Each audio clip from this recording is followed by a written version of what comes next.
आगरमालवा जिले के नलखेड़ा में स्थित विश्व प्रसिद्ध मां पीताम्बरा बगलामुखी मंदिर पर निरंतर राजनीतिक दलों के प्रत्याशियों का आना जाना मां के दरबार में चल रहा है। इसी कड़ी में एसीएन भारत के संवाददाता प्रदीप चौबे के द्वारा मां मंदिर पहुंचकर पंडितों से चर्चा की गई। आइए सुनते हैं क्या कुछ चर्चा की।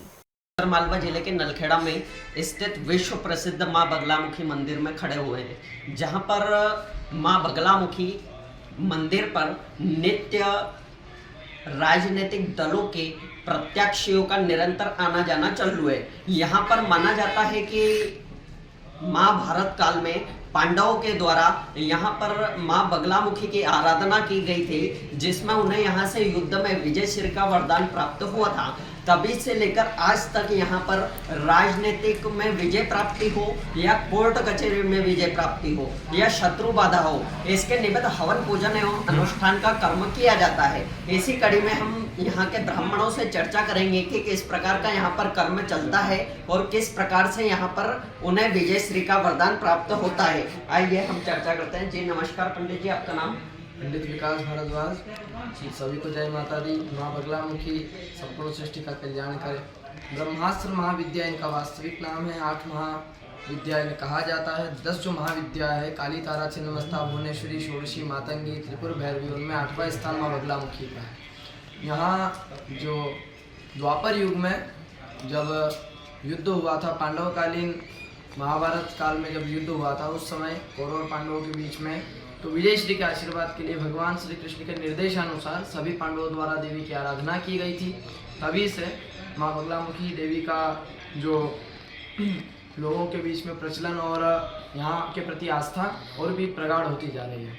अब बगलामुखी का जो महामंत्र है 36 वर्णी, उस मंत्र के द्वारा देवी भक्तों को विजय श्री के आशीर्वाद का जो ब्राह्मणों द्वारा कर्म किया जाता है और शत्रुओं के बीच में विद्वेषण प्रयोग, आकर्षण प्रयोग, राजनीतिक दिग्विजय अनुष्ठान, न्यायालय विजय जैसी समस्त जीवन में मृत्यु पर्यंत तक आने वाली सभी बाधाओं के निवारण के लिए माँ भगवती बगलामुखी की शरण में भक्त आते हैं और ब्राह्मणों के द्वारा ये विशिष्ट कर्म किए जाते हैं। इस विधि को कहा जाता है शाबर विधि, जिसके अंतर्गत कुछ विशेष प्रकार की सामग्रियां नागर, मोथा, जटामासी, अश्वगंधा, मुलेठी आदि सामग्रियों का प्रयोजन रखा जाता है और जैसी भक्तों की भावनाएं होती हैं, जैसे उनकी मनोकामनाएं होती हैं, उसके निमित्त विशिष्ट मंत्रों द्वारा, शावर मंत्रों द्वारा, तंत्रोक्त विधि द्वारा यथाविधि होम करवाए जाते हैं। और जब भी चुनाव का कार्यकाल रहता है, राजनेता गणों में उच्च पदाधिकारी गणों के प्रति आकर्षण निमित्त और शत्रु विपक्षी दलों में विद्वेषण के लिए यह अनुष्ठान किए जाते हैं।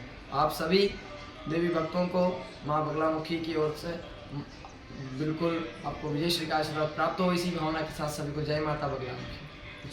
ये हमारे साथ में पंडित जी थे जिनसे हमने चर्चा की। हमारे साथ में एक और पंडित जी है। जी पंडित जी, आप बताएं किस प्रकार से यहाँ पे हवन उच्चाटन के लिए होते हैं, वशीकरण के लिए होते हैं, व्यापार वृद्धि के लिए होते हैं, लक्ष्मी प्राप्ति के लिए होते हैं, सम्मोहन के लिए होते हैं, आदि अनेकों प्रकार के हवन और अनुष्ठान यहाँ पे चलते रहते हैं, होते रहते हैं। जी आइए हम पास में एक और पंडित जी हैं, उनसे चर्चा करेंगे कि किस प्रकार से यहाँ पर हवन पूजन चलता है, क्या कर्म रहता है, हम उनसे चर्चा करेंगे। जी किस प्रकार के हवन चलते हैं यहाँ माँ बगलामुखी के मंदिर में? जी यहाँ पर भिन्न भिन्न प्रकार से हवन प्रयोग किए जाते हैं। जैसे यजमान मनोकामना लेकर के आते हैं, यहाँ पर कुछ विशेष प्रयोग हैं। ये शत्रु बाधा के लिए हो गए, राजनीति में विजय प्राप्ति के लिए हो गए, कोर्ट कचहरी में विजय प्राप्ति के लिए हो गए, पुत्र प्राप्ति के लिए हो गए, या फिर कोई ऐसी मनोकामना है जो किसी व्यक्ति की पूर्ण नहीं हो पा रही है, यहाँ पर रचनात्मक कर्म, अनुष्ठान कर्म आदि करवाने से उसकी विधि पूर्ण होती है। जी राजनीतिक दलों का भी यहाँ प्रत्याशियों का आना जाना है, क्या कहेंगे इस बारे में?